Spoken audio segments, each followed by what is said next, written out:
Ada rekan kami Jinawi Rana di Semarang, Jawa Tengah untuk laporan lebih lengkapnya. Rana, selamat siang. Apakah ada penjelasan mengapa setelah sebulan pihak Undip dan rumah sakit baru mengakui adanya perundungan dan pemerasan di PPDS? Rana.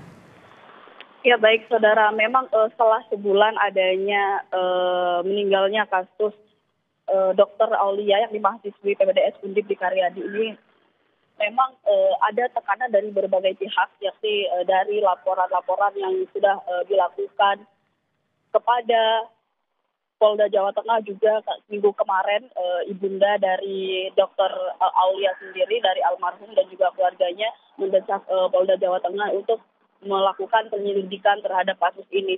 Sebelumnya juga Polrestabes Semarang juga melakukan penyelidikan atas kasus ini, dan yang menjadi akhirnya dari pihak Undip sendiri mengakui adanya perundungan adalah karena ada desakan juga dari Komisi 9 DPR RI yang melakukan sidak di Undip sendiri pada Jumat pagi kemarin. Nah, desakan ini dari DPR RI untuk melakukan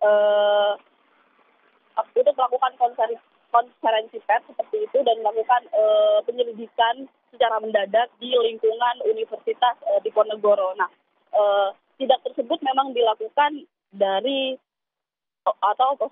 sidak tersebut dilakukan oleh Komisi 9 DPR RI untuk mendesak dari pihak Universitas Diponegoro sendiri dan juga dari RSUP Karyadi untuk bisa transparan dan juga kooperatif akan adanya kasus yang cukup serius ini. Nah, dari konferensi pers yang dilakukan setelah adanya sidak pada hari Jumat pagi kemarin itu menghasilkan pernyataan atau pengakuan dari pihak Universitas Diponegoro sendiri bahwa memang ada kasus perundungan di lingkungan PPDS Universitas Diponegoro, khususnya di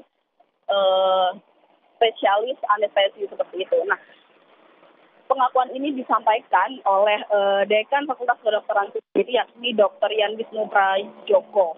Nah, akhirnya mengakui adanya perundungan tersebut. Nah, perundungan tersebut diakui yang tersorot adalah adanya iuran sebesar 20 hingga 40 juta rupiah per bulan yang dibayarkan pada semester pertama. Iuran-iuran itu perlu diketahui bahwa tidak hanya untuk konsumsi, namun di luar itu juga sebagai untuk menyewa mobil, menyewa kos, dan menjalani operasional selama pendidikan anestesi di lingkungan RSUP Dr. Karyadi Kota Semarang. Nah, memang selain desakan-desakan dari Komisi 9, kemudian desakan dari keluarga korban, dan juga ada desakan-desakan dari komunitas mahasiswa dari Universitas Diponegoro sendiri untuk mendesak pihak Undip dan juga RSUP Dr. Karyadi untuk mengungkap kasus ini.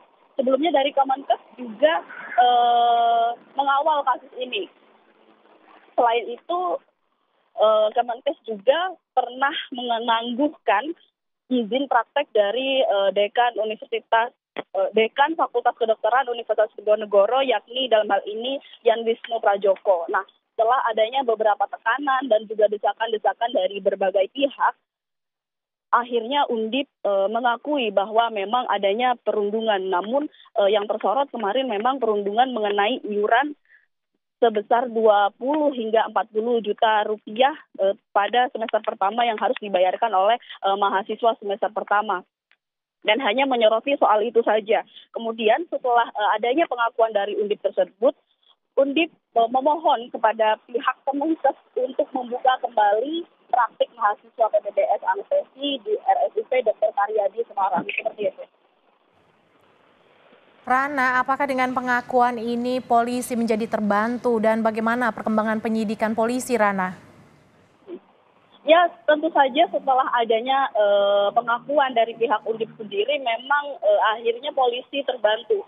Dari sebelumnya yang belum menemukan titik terang, karena dalam kasus ini kasusnya dari Polrestabes Semarang, kemudian akhirnya naik ke Polda Jawa Tengah, itu masih hanya melakukan penyelidikan saja dan masih melakukan wawancara atau penyelidikan kepada teman-teman dan rekan-rekan dan keluarga korban saja.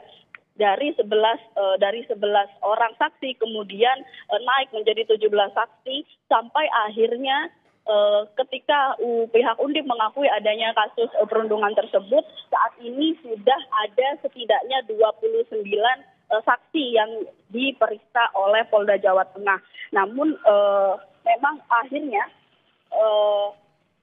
pengakuan dari pihak Undip sendiri ini direspon cepat oleh pihak Polda Jawa Tengah sehingga spektrum untuk mencari atau menyelidiki ini lebih luas lagi sehingga para saksi-saksi yang tadinya 11, 17 hingga bertambah menjadi 29 orang ini menjadi berkembang begitu. Orang-orang yang diperiksa seperti itu. Dan orang-orang yang diperiksa ini tidak hanya berasal dari keluarga, tapi juga berasal dari rekan-rekan, sahabat, teman-teman, kemudian orang terdekat dari Dr. Aulia dan juga dari pihak Kemenkes sendiri, yakni dari pihak Inspektorat Kemenkes sendiri dan pihak-pihak yang terkait.